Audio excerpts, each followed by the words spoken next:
love my country. I love my guns. I love my family. I love the way it is now.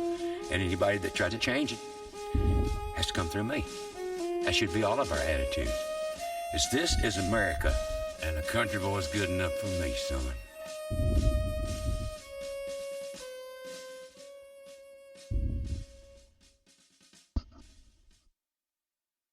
There you go, little Aaron Lewis and Country Boy.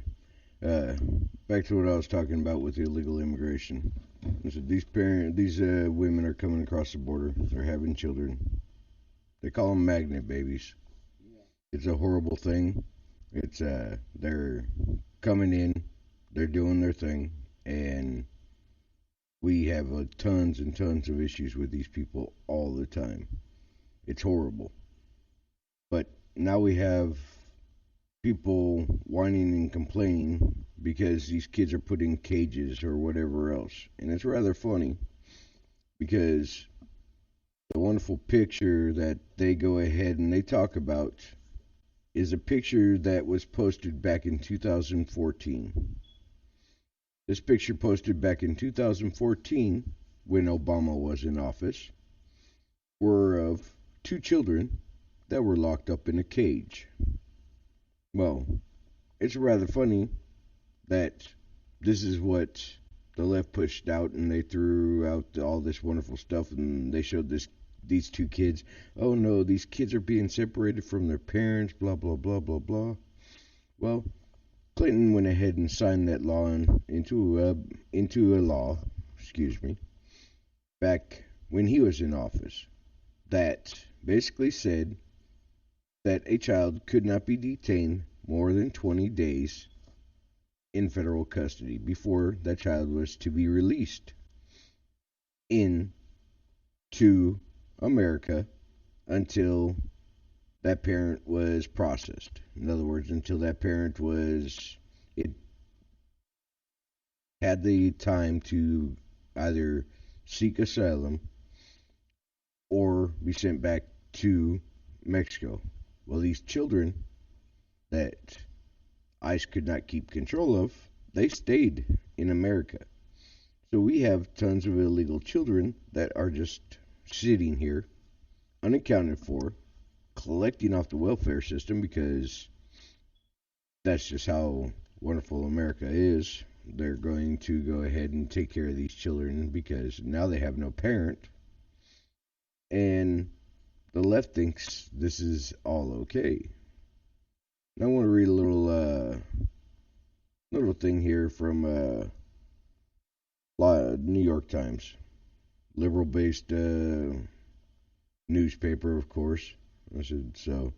I touch both sides, and I'm going to go ahead and read it. And they're a little upset with Trump because Trump just basically signed an executive order stating that now these children will stay with their parents up until the time that they are granted asylum or they are sent back to Mexico, which it should be anyway. There's no reason that these children should be allowed into America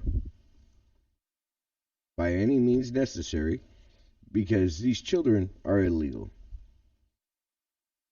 No matter what their age or anything else, granted their parents are doing this, they have no right to be here in the United States. It's ridiculous and it needs to be stopped. But who's stopping it? Trump is trying, but the left is pushing back because in the left's eyes, that is extra votes for them. In California, they stay so left because of the amount of illegals that vote in the system. You tell me that illegals don't vote? I've seen them vote out there. They're given driver's licenses now out there, which means they can vote out there. It's that simple. The New York Times says President Trump caved into enormous political pressure on Wednesday and signed an executive order meant to end the separation of families at the border by detaining parents and children together for an infinite period. which means now the children will stay with their parents. We're going to have a strong, very strong border, he said, but we are going to keep the families together. Mr. Trump said he signed the order in the Oval Office. I didn't like the sight of a feeling of families being separated, and I can't blame him. But I'll go on later on in the show about how I feel about that too, because it's rather funny that we don't cry about separation of families when other things happen to American people. That's been happening for over 400 years. But ending the practice of separating families still faces legal and practical obstacles. A federal judge could refuse to give the Trump administration the authority it wants to hold families in custody for more than 20 days, which is the current limit because of the 1997 order, which happened to be when wonderful President Clinton was in office. And the president's order does nothing to address the plight of more than the 2,300 children who have already been separated from their parents under the president's zero tolerance policy. Federal officials initially said those children would not be immediately reunited with their families while the adults remain in federal custody during their immigration proceedings. Why? Because they want these children out there. They don't want them going back because it gives them the leverage to get these people back out and gives them the extra to get these families reunited in the United States so they can go ahead and do what they want. Now, there will not be grandfathering of existing cases, said Kenneth Wolf, a spokesman of Administration of Children and Family, a division of the Department of Health and Human Services. Mr. Wolf said the decision about the children was made by the White House. But later Wednesday evening, Brian Marriott, the senior director of communication for the agency, said Mr. Wolf had misspoken and insisted that it is still very early and we are awaiting further guidance on the matter. Mr. Marriott said that the reunification is always the goal, and the agency is working toward that for children that are separated from their families because of Mr. Trump's policy. His statement left open the possibility, though, that the children could be connected with other family members of appropriate sponsors living in the United States, not necessarily the parent they were separated from at the border. The president signed the executive order days after he said that the only way to end division of families was through congressional action because you cannot do it through an executive order. But he changed his mind after a barrage of criticism from Democrats, activist members of his own party, and even his wife and eldest daughter, who privately told him that the policy was wrong. Mr. Trump had previously been told by advisors that there was no way for the policy to be changed through an executive order, and it was unclear what the genesis of measure he signed was. But White House counsel Donald F. McGahn, too, had concerns about moving ahead with an executive order that would face an uphill battle in courts. So, that being said, this is where it stands. These children are still coming in and out. But as of now, everybody's going to have to follow the president's executive order until these things go into court. And then, of course, most of the cases that go into the left-leaning 9th District will be repealed, and these kids will still have the same issues. President Chief of Staff John F. Kelly did not voice major objections, according to the White House official. The move also helped alleviate pressure from Christian Nielsen, Mr. Kelly's protege and handpicked successor at the Department of Homeland Security. Stories of children being taken away from their parents, audio of wailing toddlers, and images of teenagers in cage-like detention facilities had exploded into a full-blown political crisis for Mr. Trump and congressional Republicans who were desperate for a response to those who have called the practice inhumane, cruel, and evil. Well, I go back to my thoughts of this crap happened back when the wonderful Clinton era was going on. This shit started then. You're going to complain now because Trump is in office that, oh no, let's go take pictures of kids in cages. Let's go find a picture of these kids in cages.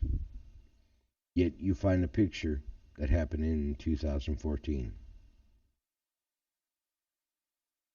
Well, wait a minute.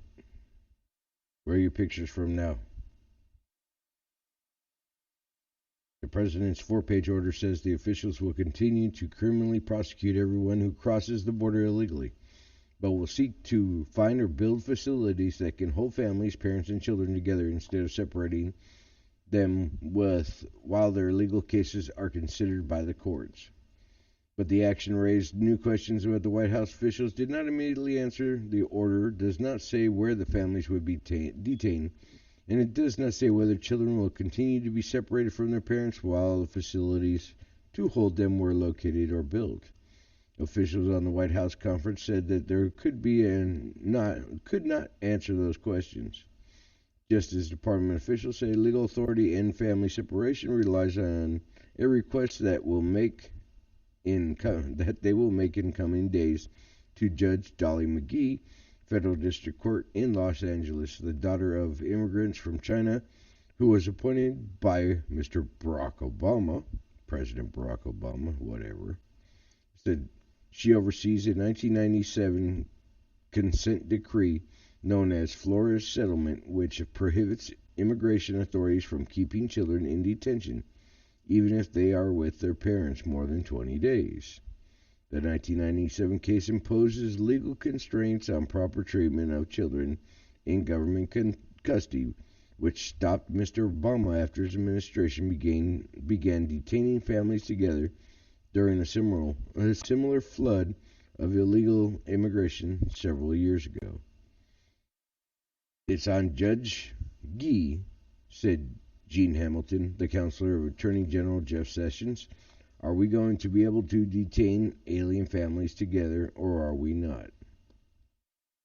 Mr. Hamilton said that the judge's previous rulings prohibited extended detentions of families has put the executive branch into an untenable position. He said that the president's order is a stopgap measure that could be fixed permanently if Congress passed legislation to overhaul immigration system. While the House is scheduled to vote Thursday on 2 competing immigration bills, the president's decision appeared to lessen the urgency for lawmakers to address this issue. Well, I'm going to stop there on the wonderful New York Times because it is what it is. And I'm just going to go on something, a little rant here because, I mean, it's pretty simple as to what it is. But it's funny because Trump basically set the fate of the immigration bill with a tweet, really. Because he called for it to be gone. And his tweet said Republicans should stop wasting their time on the immigration until we can, after we elect more senators and congressmen or women in November. Dems are just playing games and have no intention of doing anything to solve the decade-old problem. We can pass great legislation after the red wave. So basically, Trump has come out and said that, you know what, this can all be solved after we have